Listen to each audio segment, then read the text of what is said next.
Good morning, Mary Jo. Hi, Jason. Thank you so much for speaking to Family First. Yes, ma'am. Thanks for having me. Absolutely. I understand. So out here in Colorado, we're getting ready to blow out our sprinklers, and we're doing our last aeration and fertilizing and stuff like that. And you have some ways that next spring, when the snow melts and everything, we turn our sprinklers back on, we're going to have a great lawn. What are your 5 takeaway tips for homeowners in their lawn care for a good lawn next spring?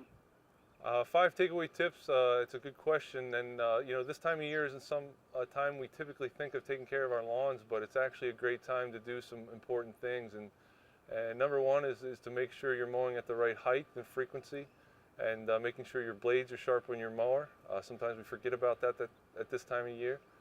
Make sure you get a soil test, so you have the right fertilizer on hand to apply that this fall, which you can still do, which is a great time, and then also in the spring. And you make sure you apply the right amounts and at the right rates. And then, certainly you can cultivate. If you got to apply some lime to adjust the pH in your soil, you can cultivate to help mix that into the soil, which is great to do. You also want to make sure if you do have an irrigation system, make sure that's maintained right. You said you guys are blowing them out right now, which is certainly a concern at that part of the country. You don't want to destroy your system when it freezes, but making sure that's up to date and ready to go for the spring.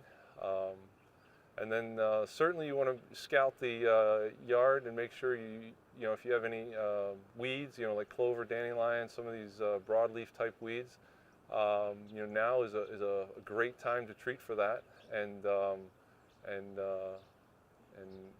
make sure you identify them correctly and apply the right product. But now is a phenomenal time to treat for those things. What for those exact things like the clover and the dandelion and those weeds that are cropping up?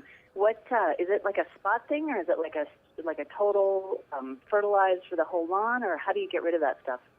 Oh, the first thing is to identify the weed, make sure you know what it is, and then select the right product to be most effective against it. But there's a number of different products out there, and it's pretty much up to the homeowner which they want to use. There are granular formulations. There are some that are more spray type. But whenever you can, you want to spot treat, unless it's very intensely populated throughout the yard. Then you want to probably do more of a broadcast application. But it really depends on the individual problem. Who can do a soil test for someone? A soil test is something the homeowner can do themselves, and not necessarily the analysis, but certainly pull the sample.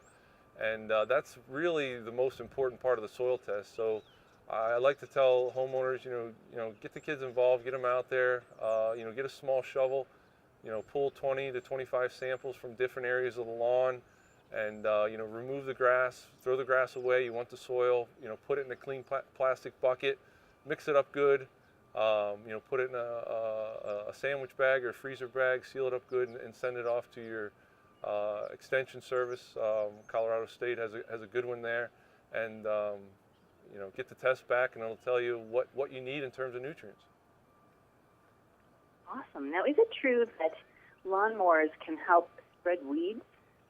To a certain extent. I mean, you really can't do much about it unless you're collecting clippings, but the weeds disperse regardless of what you're doing with your mower. I mean, weeds can be dispersed by wind, by water, birds, what have you. So, mowing is one of the critical practices in terms of maintaining your lawn. So, and in terms of clipping collection, we really encourage people to return clippings to the yard, because they're really will eventually get turned to plant available nutrients. So unless it's going to clump and it's so high that it's going to create a problem, just put those clippings right back into the lawn, and it's really going to be a source of nutrients down the road for you.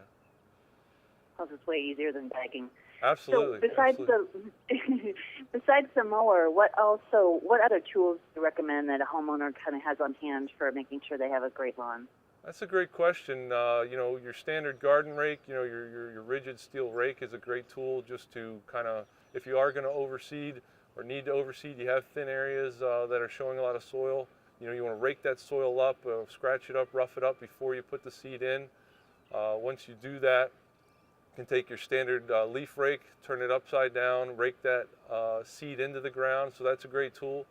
The garden weasel actually is a great tool to have on hand. People think about getting weeds out of your garden, but it's an excellent tool if you've got thin areas of turf in your lawn to disturb that soil, rake it up, and not disturb the healthy turf, and then you can seed into that, and it's an excellent tool to have on hand.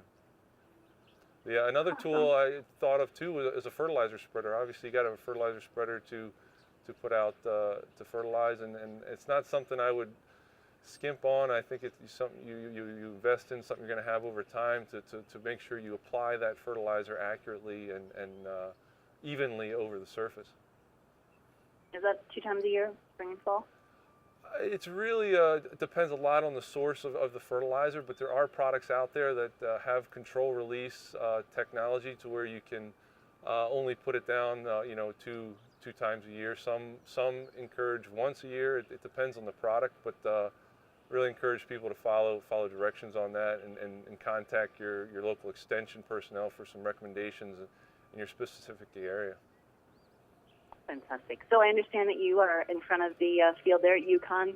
How do you sort of keep your field in such beautiful condition? Well, I'm with the University of Connecticut Plant Science Department, and I don't actually maintain the field. I'm there if they need support, help with any particular areas of concern. But the grounds crew does a phenomenal job here in maintaining a great playing surface. So I'm there kind of as to support them if they need help with any concerns that they have.